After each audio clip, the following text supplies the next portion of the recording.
Only a few people ever get to walk out the tunnel onto an NFL football field.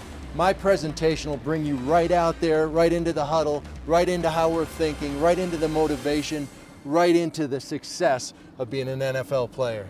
The Broncos make the playoffs and people go nuts. I mean, they're painting their horse houses orange. And there's a whole generation of children named John Elway Wilson or John Elway Smith.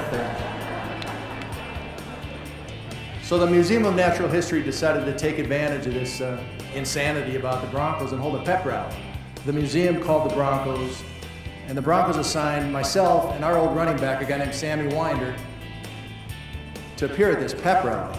And as I walked in, Sammy and the lady in charge of this thing were heading down to where the pep rally was to be held, and I fell in line with Sammy and asked him what was going to happen. And Sammy told me, Karl, here's the deal. First, I'll get up, I'll talk about the offense, then you get up, you talk about the defense, and then this lady here is going to hand us a Seahawk, and we're supposed to tear it up.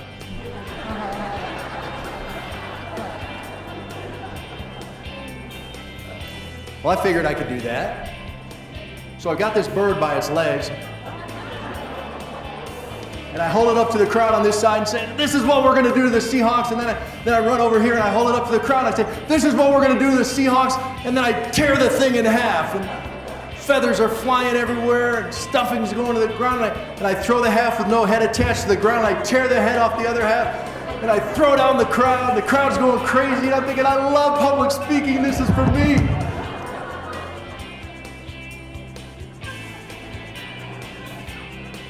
And then I turned around and saw the lady in charge of the thing.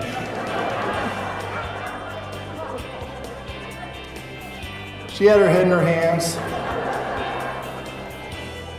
She couldn't believe what I'd just done. You see, that the Seahawk was actually an osprey, and it was part of an ongoing study of the osprey species, and this particular osprey had been collected in 1910.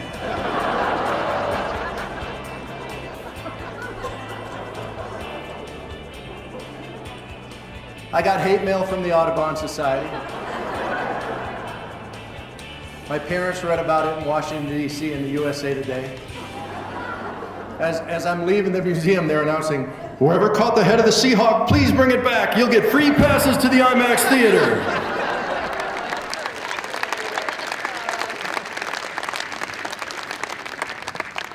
So that's the courage to try new things, even though they might go terribly wrong. Motivation is a tricky thing. I played 12 years in the NFL, and to be successful out here, you have to be motivated. They don't put your name up in the stadium for no reason. In my programs, we focus on key strategies that help me be successful here in the NFL and in my life. Those same strategies will work in your life too, whether you're talking about business, family, relationships.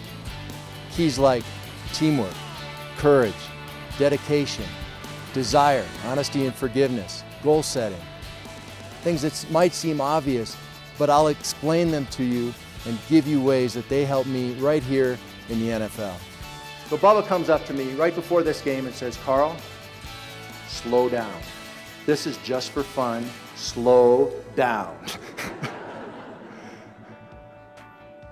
See, to me, dedication is hard work, constant learning, and refusing to quit. If I was on the football field, I was going full speed. No, it didn't matter if it was preseason, regular season, postseason, Super Bowl. There's only one speed. And why not? How am I going to find out what I'm capable of if I'm not going full speed? Now, I know a lot of people think if you just work hard, you're going to be successful. That's not true. I know a lot of people who work hard and who aren't successful, but I don't know anyone who is successful who doesn't work hard. I have the opportunity to speak to corporate leaders all the time and discuss success principles, and it's amazing to me how many times someone who owns a really large business and is doing great has come up to me and said, you know what, Karl, this wasn't the plan. I was going in a different direction and I saw a problem as an opportunity and I reacted before anyone else did. And now I've got this big company built around that one thing that I saw as an opportunity and everyone else saw as a problem. So how do you be decisive? How do you prepare yourself to be decisive? First, you have to be able to anticipate the problems that are coming, and to do that, in football, we practiced. And we practiced hard, and we watched film, and we were ready, and we studied our opponents. Well, you can anticipate things that are coming in your life too. I believe in 6 keys to success. You know what? Talent isn't one of them. I believe that God has given each of us more talent than we can possibly use. But along with that, He's given us free will. What that means is it's up to us to go out, to try new things, to have the courage to do that, even though we might fail, and then work on those skills, work on those talents, and develop them. Karl Mecklenburg speaks to corporations, associations, and leadership groups across the country. He presents inspiring lessons. Life in the NFL taught him about teamwork, courage, dedication, desire, goal setting, honesty, and forgiveness.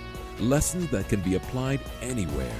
Karl was very gracious. He came out to our community to learn more about our organization, and then he tailored his comments tonight to our organization, really embraced our mission, and that really meant a lot to us. But you can't test for Alzheimer's now. You can't give somebody a pill or give them a DNA test yet. But it's there. It's out there somewhere. And if we continue to work and we continue to team up and we continue to donate and do the things we have to do as members of the team, we're going to solve this thing. Teamwork is an obvious thing in sports. I mean, you can look at the Broncos. I played on some great Bronco teams through the years. I got my Super Bowl rings and stuff. It's great. But man, those were good years. 3 Super Bowls, 3 AFC championships I played in. And I loved going to work. Those days were wonderful. I mean, we got along.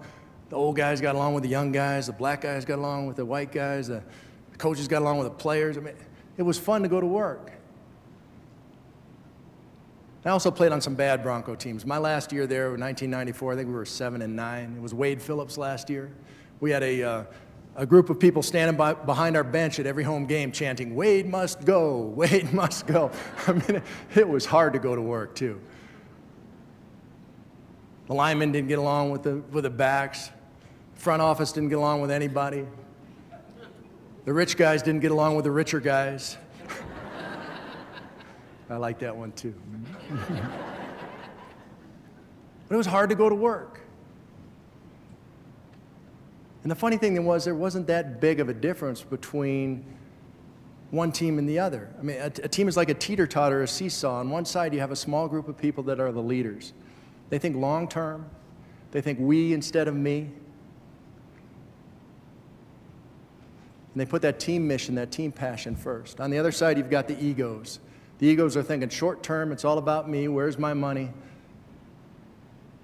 And then in the middle, you've got the rest of the team, and that's usually the largest group. And by adding or subtracting a leader or an ego, you can tip that teeter-totter one way or the other. You've got momentum towards success, or you've got momentum towards failure. That's how one person, one individual can make a huge difference in a large team concept. Your donation today and your continued support down the line here with Aware is going to make a huge difference. You're going to tip that thing towards success. They're going to fund the right research, and this thing's going to get solved. Karl Mecklenburg's personal life complements his professional success. He is a devoted husband and father.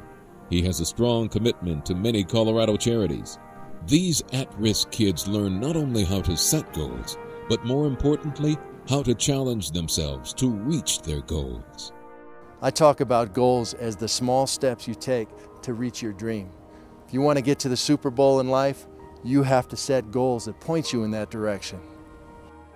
So I went to Augustana College in Sioux Falls, South Dakota. Any Vikings in the house? Is there really? Wow. A couple of you. That's like the first time ever. In my second year there, I led the team in sacks. I played every down on defense. I thought I was going to get the full scholarship at the end of the year. The coach sat me down in that debriefing session that every coach has at the end of the year and sat me down and said, "Karl, we know your dad's a doctor and he can afford this school. We're going to take away that 1/3 scholarship and use it to bring someone else in." Now, I still loved football. That was still a passion, a desire of mine to be the best player that ever played the game. But I wasn't going to play there anymore. So I left Augustana College and I walked on at the University of Minnesota. When you walk on, when you transfer between four-year schools, you have to sit out for a year. You're ineligible. You're ineligible to play in games, but you can sure practice. So I was let's face it, I was a live blocking dummy for a year. That's what I did. If I wanted to eat with the team, I had to sweep up the weight room or sweep up the training room. But that's all right. It was worth it to me. I loved football. Like I said, to me, success is overcoming obstacles on the way to your dreams. And my dream was to be the best player that ever played the game. And then a week later, we played our spring game. The spring game is the inter-squad scrimmage that every major college has. They do it down at the home stadium. They invite all the fans out. And I tore a ligament in my knee in that game. And as I lay in the hospital bed after surgery, the coach came to me and said, "We want you to give the scholarship back, Karl." Have you ever been there? Where you worked and you fought and you planned and you dreamed for something and somebody pulls the rug out from under you right when you get there? Don't give up. Don't quit. That's the difference between successful people and those that aren't. That's the difference between successful organizations and those that aren't. In addition to public speaking, Karl is a celebrated TV personality and master of ceremonies. He is a sought-after radio and TV host. His sideline reporting is humorous and educational, making him a top national on-camera personality. The Denver Post has published his perspective on sports and human potential. If I take the first step in the right direction before anybody else does, all the angles are in my favor. That's not true just in football, folks. That's true in business. That's true in life. That's true as a student. That's true as a family member. That's true in relationships. If you can do that, if you can be decisive and believe in yourself and step out when it's time to step out, you're going to accomplish great things. To book Karl Mecklenburg for your next event, please contact the person who provided this video.